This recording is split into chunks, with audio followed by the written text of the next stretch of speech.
नमस्कार साथियों। ओम नमो भगवते वासुदेवाय।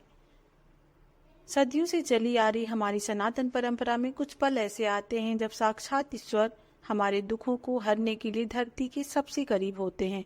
ऐसा ही परम पावन समय है अधिक मास, जिसे स्वयं भगवान विष्णु ने अपना नाम देकर पुरुषोत्तम मास बनाया है। कहते हैं इस महीने का एक एक दिन कोटि कोटि यज्ञों के पुण्य के बराबर है। आज हम अधिक मास के चौथे दिन की उस पावन और करुणामयी कथा में गोता लगाने जा रहे हैं, जिसने एक भटके हुए राजा के भाग्य को बदल दिया और एक दरिद्र ब्राह्मण के घर को खुशियों से भर दिया। आइए पूरे भाव से शांत मन के साथ प्रभु पुरुषोत्तम के इस दिव्य प्रसंग का श्रवण करते हैं। साथियों, अधिक मास के चौथे दिन की कथा मुख्य रूप से भगवान पुरुषोत्तम की कृपा, व्रत के प्रभाव और संकटों से मुक्ति की महिमा को दर्शाती है। आइए इस सुंदर कथा को हम सभी पूरी श्रद्धा से श्रवण करते हैं। बोलिए पुरुषोत्तम भगवान की जय। चलिए कथा का श्रवण करते हैं। अधिक मास के चौथे दिन की पावन कथा। प्राचीन काल में नर्मदा नदी के तट पर देव शर्मा नाम के एक अत्यंत सीधे साधे और धर्मपरायण ब्राह्मण रहते थे।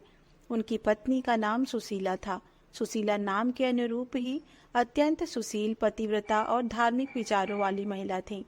देव शर्मा और सुशीला के जीवन में सब कुछ ठीक था, लेकिन वे अत्यंत दरिद्रता में जीवन व्यतीत कर रहे थे। सुशीला हमेशा इस बात से चिंतित रहती थी कि वे भगवान की सेवा और अतिथियों का सत्कार ठीक से नहीं कर पा रहे हैं। एक बार अधिक मास के समय उनके आश्रम में परम तेजस्वी महर्षि कौंडिल्य का आगमन हुआ। देव शर्मा और सुशीला ने भूखे पेट रहकर भी महर्षि का भव्य स्वागत किया और उन्हें कंदमूल फल अर्पित किए। सुशीला ने महर्षि कौंडिल्य के चरणों में प्रणाम करके रूंधे गले से पूछा, हे ऋषिवर, हमारे ऐसे कौन से पूर्वजन्म के पाप हैं जिसके कारण हमें इस घोर दरिद्रता का सामना करना पड़ रहा है? कृपा कर इस दरिद्रता से मुक्ति का कोई सरल उपाय बताएं।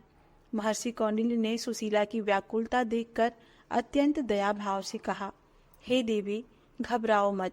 इस समय अत्यंत पवित्र अधिक मास, जिसे पुरुषोत्तम मास भी कहते हैं, चल रहा है। यह महीना भगवान श्री हरि को अत्यंत प्रिय है।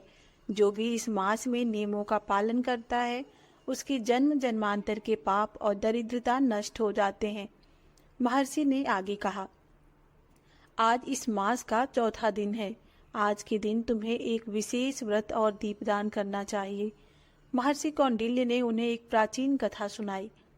पूर्व काल में एक राजा थे जिनका नाम चित्रबाहु था।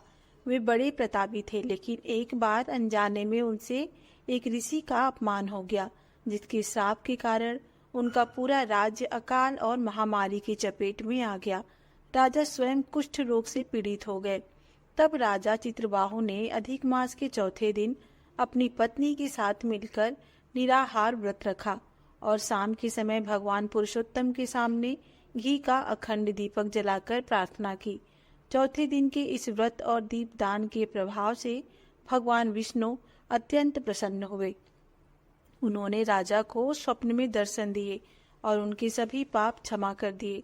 अगले ही दिन राजा का रोग ठीक हो गया और उनके राज्य में पुनः खुशहाली लौट आई।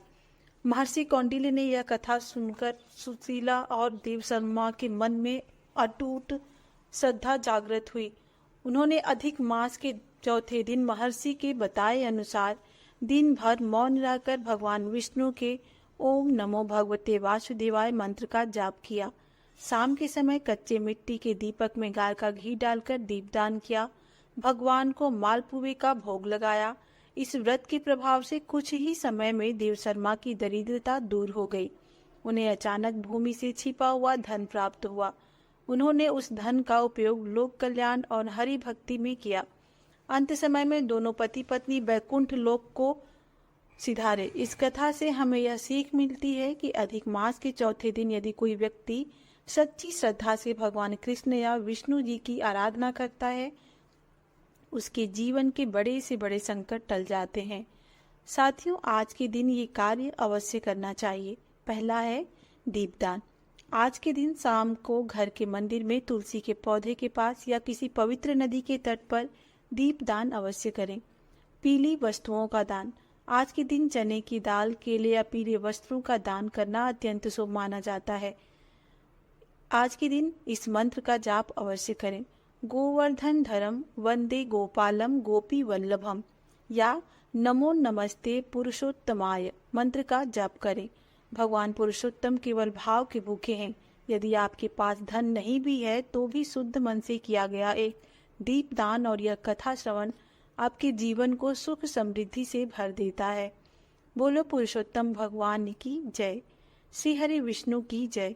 भक्तजनों, ऐसी ही पावन कथाओं और प्रभु भक्ति के सागर से जुड़े रहने के लिए आपके अपने चैनल श्री जी भक्ति भावना को अवश्य सब्सक्राइब करें और वीडियो को लाइक करें। आइए अंत में प्रेम से बोले, हे गोविंद, हे गोपाल। प्रेम से बोलिए, श्री पुरुषोत्तम भगवान की जय। मिलते हैं अगली वीडियो में, तब तक के लिए राधे राधे।